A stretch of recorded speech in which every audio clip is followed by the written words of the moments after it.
and welcome to yet another episode of One Take, and this week we are going to be talking about money. No, not your money or my money, but the huge stash of cash which has been found in the lockers of the Congress MP Dhiraj Sahu.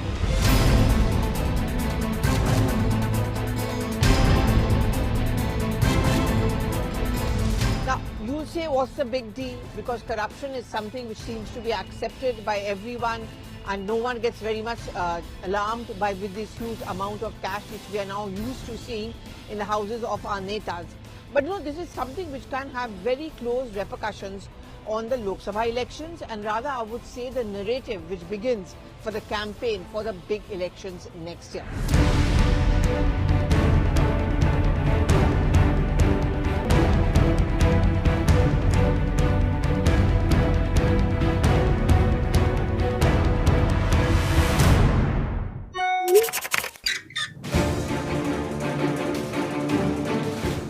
First, very quickly, as we talk about Dhiraj Sahu, it took almost a week, I would say, for over 315 crores of rupees in cash, which was counted. So much so, at some point of time, the Vice President of India advised the students of IIT when he was speaking to them that maybe we should have a machine which counts currency very quickly. Perhaps a tongue-in-cheek comment, but we can understand where it's coming in from. It's not just about the Congress or the BJP. Almost every political party has been touched by this amount of cash being discovered. One of the oldest examples which are being pointed out and quoted by the Congress party is that of the former BJP president Bangaru Lakshman, who on a hidden camera was found and was recorded with counting money. That money was, of course, presumably for party funds. But this is something which the Congress would not want the BJP to forget in a hurry, and will constantly remind it even as it's facing flack over the Sahu issue. Then, of course, we saw in the residence of the Bengal leaders, again a large amount of cash was found, and again this became an issue about how the money was actually meant for political funding of the Trinamool Congress. But let's talk about the present. What does money found in the lockers of Sahu really mean? First of all, and very interestingly, Dhiraj Sahu is a member of parliament from the Rajya Sabha, considered also to be very close to the Gandhis and handpicked by them. And the question which is now arising is that why are the Gandhis silent? At least that's the question which the BJP is asking.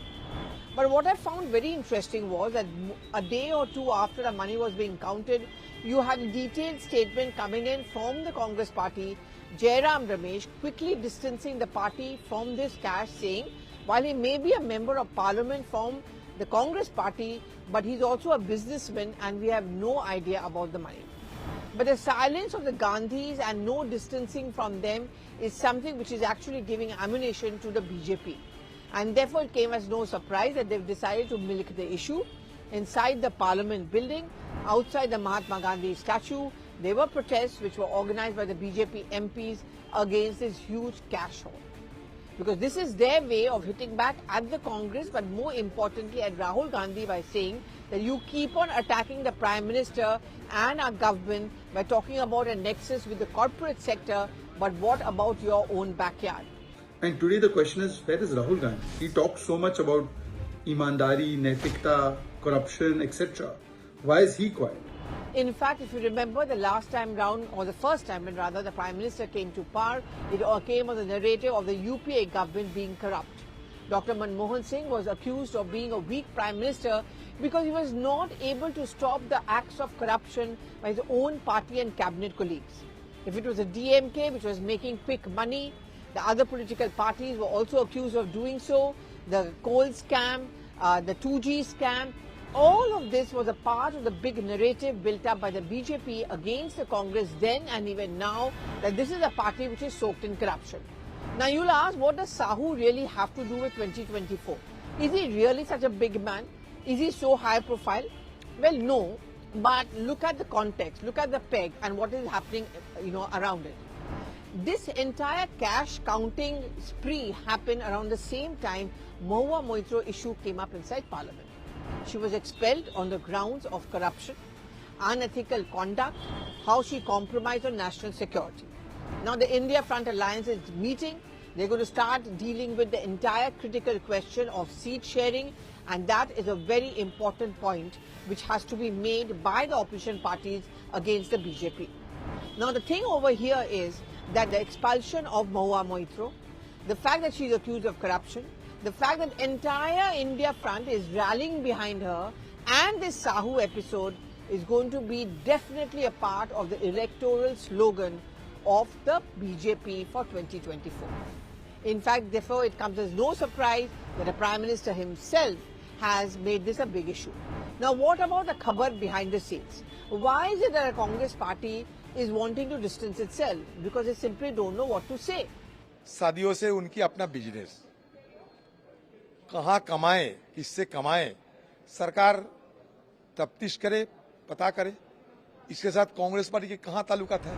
But the fact is that if you're going to be attacking the BJP and accuse it of corruption, accusing it of nexus in corporate sector, how can you then say that we knew what Sahu was up to? But this is a very awkward situation and something which I am being told by my sources Rahul Gandhi was not very comfortable with. In fact, there was supposed to be one statement coming in from Rahul Gandhi on behalf of him to say that, what Sahu has done was wrong. He was advised against it because they knew this could snowball, or they felt rather this could snowball into a huge controversy, and therefore the safe option is of distancing themselves and a tutu meme and a whataboutery. So every time the BJP is raising the question of Dhiraj Sahu and the cash, the Congress party led by Manikam Tagore, who filed a notice in the parliament for a discussion on the Narendra Tomar incident where his son was caught discussing money right in the middle of the Madhya Pradesh elections. The Congress party is asking the BJP, what about the cash in your backyard? It is very clear that it's going to be a redux of the 2014 times, where the fulcrum of the BJP's win was a corruption in UP2. And the reason is that this time the alliance which has been fomented is also something in which each of the individuals have been involved in some allegation of corruption. Whether it's the Trinamool Congress, whether it's the RJD and the Congress as well as the DMK. And now of course we know what is happening in Jharkhand. Hemant Soren gets summons after summons from the ED. The whole Mahadev app dagger is hanging over Bhupesh Baghel. Corruption certainly is going to be the electoral slogan, which is why the Congress is trying to preempt it and now start talking on Narendra Tomar and will go full on the Adani issue. And in fact, what sources are telling me is that when the India Front meeting takes place, this time round the Congress is going to prevail on the other allies, particularly TMC, who are not so convinced about the Adani issue being a successful campaign, that this is your moment to seize it. If we don't point this out in the Prime Minister and the BJP, then what has happened with Sahu and others is something which is going to consume us. Do you agree with me? Thank you so much for watching.